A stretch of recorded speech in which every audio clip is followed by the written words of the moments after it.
Today, nandito tayo sa Privado Homes along San Francisco Road, Binyan City. Good thing sa location ni Privado Homes is ang lapit lang niya from SLEX. Kung ikaw ay pupunta ng Manila or ng Tagaytay. At the same time, kung ikaw naman ay pupunta ng San Pedro or Binyan Bayan, ang lapit lang rin ang location ni Privado Homes from National Highway. Junyambo po, your registered real estate salesperson. If you're new to our channel, kindly hit the subscribe button and notification bell para notified po sila if may bago po tayong upload na house tour or video updates. You can also follow me on our social media. Ang ino-offer ni Privado Homes ay mga magagandang townhouses. They offer a unit worth 5M to 10M. Depende sa model unit na magustuhan po nila. Mas okay kung tatapusin mo ang video na to because at the end of this video, ipa-flash po natin ang different units and their house specification including the computation. Another good reason, Privado Homes has only 104 houses but your family can enjoy their amenities like 2 swimming pools, clubhouse, mini park, and playground for your kids. We also have security guard and landscape from some part of the Privado Homes. So tara, ikutin natin itong model unit ng Privado Homes. So ayan po, nandito na po tayo sa harapan ng Chesa model. So as of now, ito pa lang po yung ating model unit. So ayan, under pre-selling po tayo. So maliit lang po yung community natin. Then etong kabila pong ginagawa po ng mga masisipag nating construction worker ay yan, soon papasukin po natin yan pagkatapos po ng ma-finish po nila. So yan po yung rimas, inner irregular siya. So ayan, balik po tayo dito sa Chesa model. So sa Chesa model ay usually end unit siya, then with 108 lot area and 106 floor area. So tara po, so ayan, kung mapapansin nyo yung fasad natin, ayan po yung fasad natin. So sa taas is painted po siya ng white. Then dito may mga bricks siya. Natural bricks siguro yan. So napakagandang tingnan. So very elegant. Then dito in front, ito naman yung ating provision for garden. So yung property line po natin hanggang dito po sa wall na yan. Then hanggang dito po. Ayan. So ito po yung ating garden. Then at the same time, ito naman yung ating parking. So sa parking medyo mahaba siya. So possible na kaya siguro yung van or SUV nyo and even pick up. Then dito pasok tayo. And dito may space pa rin. So you have option kung gagawin mo ba siyang parking. At the same time siguro kasya dyan yung kung may motor ka or e-bike or not sure kung kasya yung mga compact car kasi pag pinasok mo baka hindi ka na makalabas. Pero kung kasya, possible naman siya. So then on this side, so yan yung entry natin sa lanay. Kung gusto mong i-convert tong part na to na your part of your parking, kung gagawin mo siyang lanay, kung maglalagay ka ng table and chairs, so pwede rin naman. So depende po sa gusto po nyo as owner po ng house natin. So then dito pasok muna tayo sa loob or sa likod. So ayan.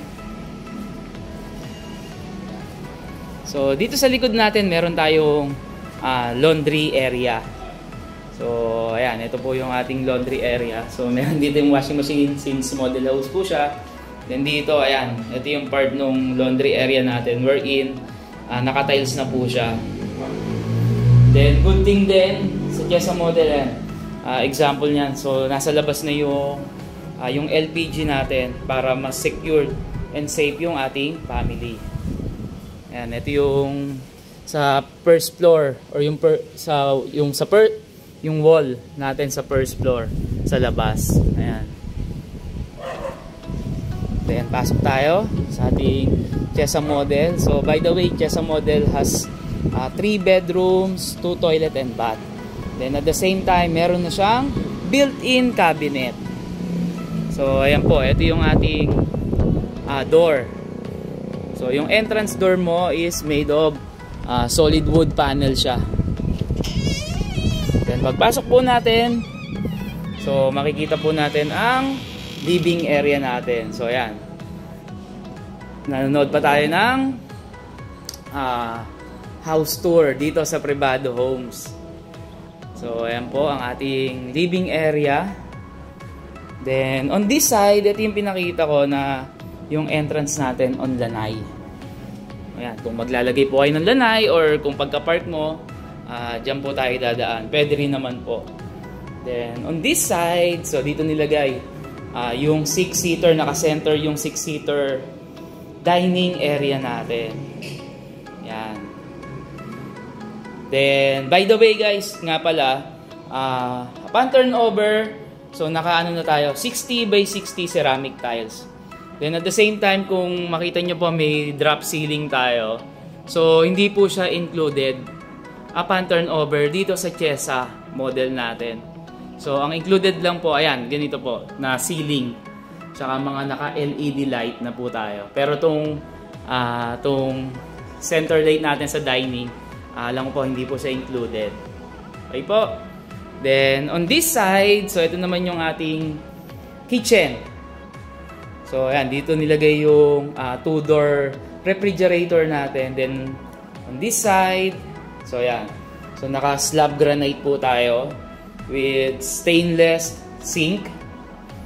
Then sa taas naman po, ito po yung ating cabinet. Included na rin daw po siya upon turnover. So try natin buksan. So ayan po.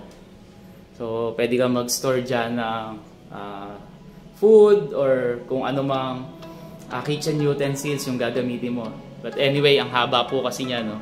So you have option kung paano mo siya i-organize. Then at the same time, so dito ganun din. Ayan, so meron na rin po siyang cabinet. Ayan po.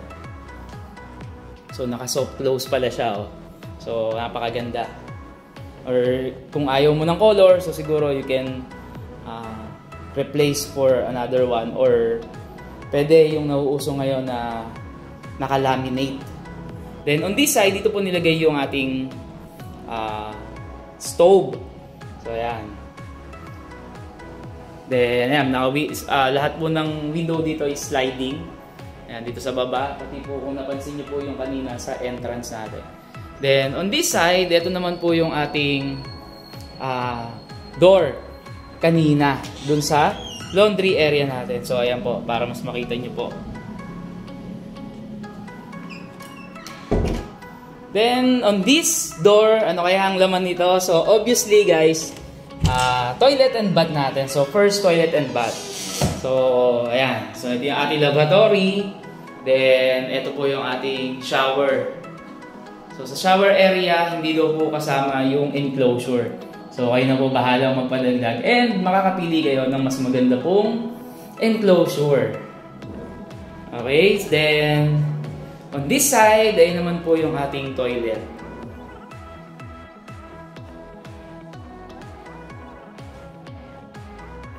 Then akit po tayo. So if you notice guys, napaka-elegant din ng hagdan natin. Then elevated po siya, parang elevated, oh.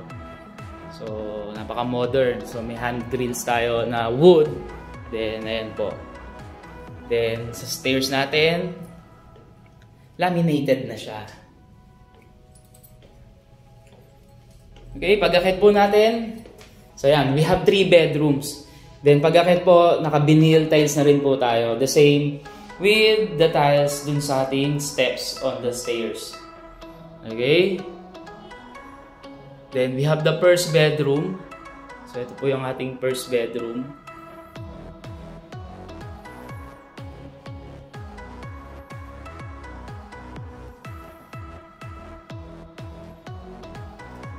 Then for our second bedroom, ayan.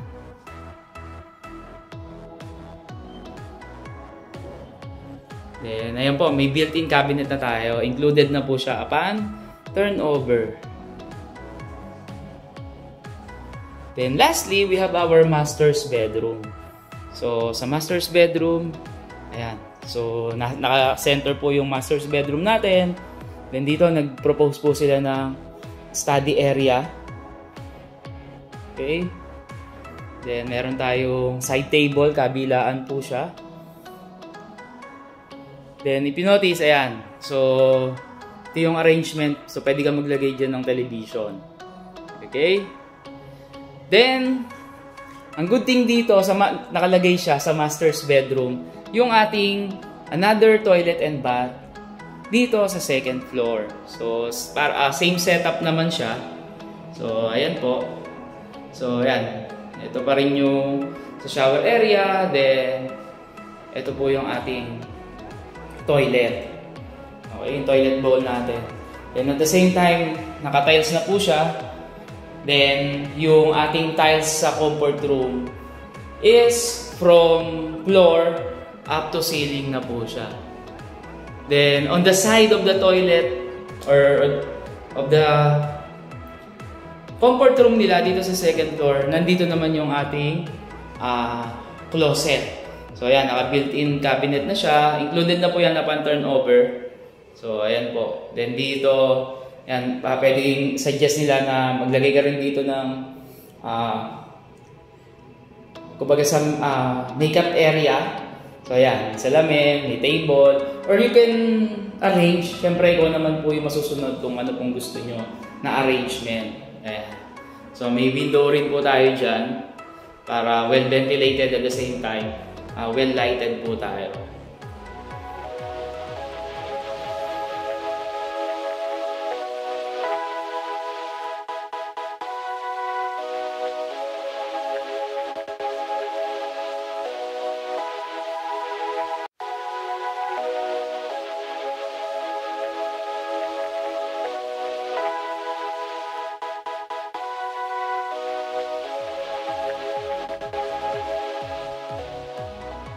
Nagustuhan po ba nila si Chesa model or other model units that fit as your dream home? If you like, here at Privado Homes, kindly contact me on our FB page, Viber, WhatsApp, and you can also call me or message me on my mobile number flash on the screen.